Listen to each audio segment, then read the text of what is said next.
lights? Can you leave them on? Yep. Yeah, I don't have my reading glasses, so Yes. don't want to make it harder than it has to be. Right, I would not be able to read this without Yeah. the lights either, so.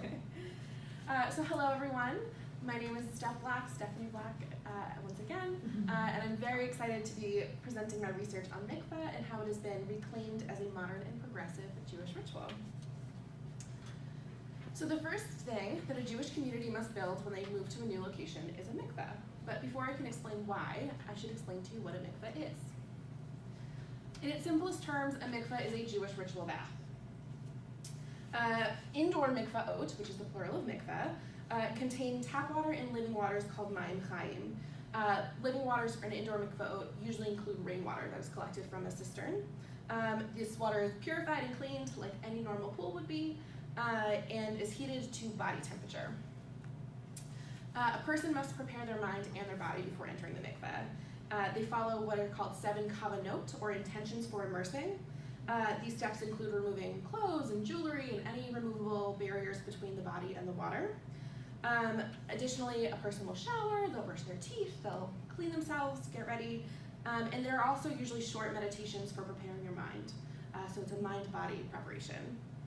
And when you're finished preparing your mind and body, a person then walks down the 7 steps into the mikvah waters, as you can see. Typically, a person will submerge 3 times while reciting various prayers between each dunk. Some of the most ancient and traditional reasons for immersing in the mikvah include converting to Judaism, dunking dishes to make them kosher, so they are ritually pure to eat off of.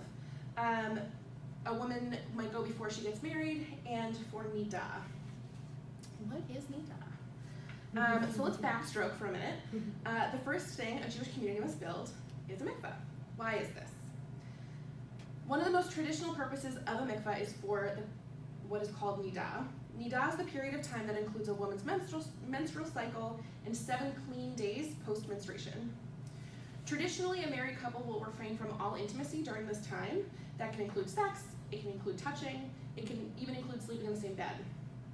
Only when a woman immerses does the period of nidah end and a couple can resume sexual intimacy, aka procreation.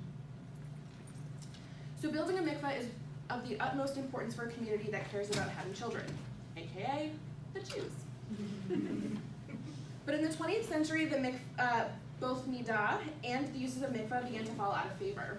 Unsurprisingly, the connotations of needing to purify one's body after menstruation did not survive the feminist revolution of the 20th century. And many women of that era either stopped talking about the mikvah or stopped going altogether.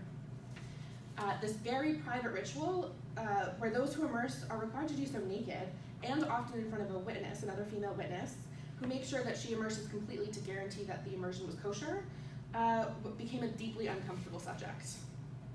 The very vulnerable nature of the mikvah, coupled with the sexism of menstrual impurity, has turned many women off from using the mikvah for decades. For example, many mikvaot are relatively hidden. There are private entrances and usually different entrances for men and women if it is a gendered mikvah space. It was also known that if you saw a woman in the parking lot of a synagogue or of a mikvah with wet hair, you knew that she was going home to have sex with her husband.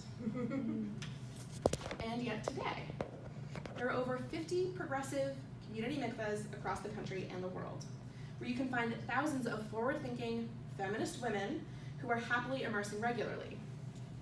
The mikvah today has transformed from a site of private shame and taboo to a beacon of progressive possibility.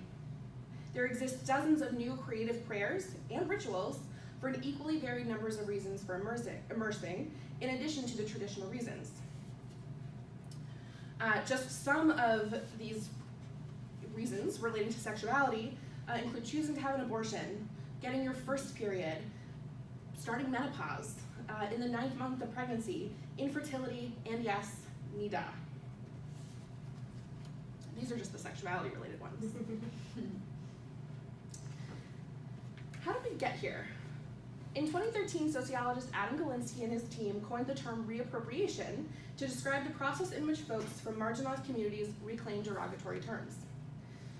Labeling oneself with any term inherently involves agency over the self, so therefore any person who self-labels has some degree of power over the self. In a series of 10 case studies, Galinsky found that when one individual self-describes himself with a slur, it signals to those who do not belong in that group that that said individual has agency and control.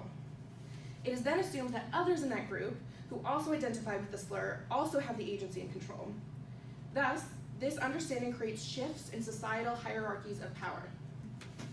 By labeling with a slur, individuals reclaim power from those who use the term to harm others, undermining their attempts to use it negatively. It denies others the use of the term. Because self-labeling with the slur connotes shared group identity with others who fall into the same category as that individual, self-labeling becomes more than an individual act of defiance. It becomes a way to influence and reclaim power for an entire group. Let's use queer as our first case study.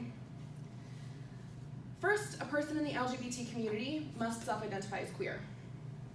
Those not in the LGBT community see it as self-labeling and come to understand that a queer person has the agency and control to define what their own identity is, and come to see that other people who identify as queer have that power and control as well.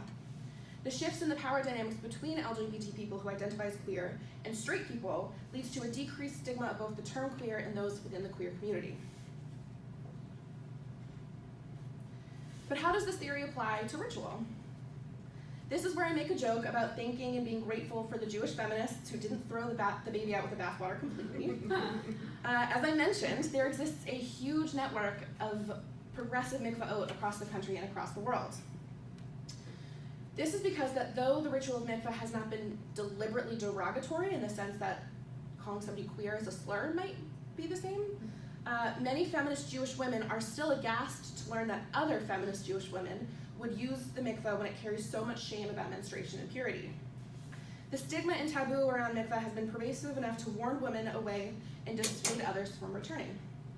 But with the resurgence of the uses of mikvah and the flexibility in ways that mikvah can be used and utilized, a similar reclamation pattern of reclamation emerges. First, a woman must decide to use mikvah for herself, or at the very least be curiously open to unlearning and unpacking what she has already been taught. This shift in power away from those who stigmatize mikvah gives the woman the agency to create her own meaning of the ritual. So, I ask all of us to symbolically immerse in the mikvah today, together now, and transform us from what was to the possibilities of what may be. Thank you.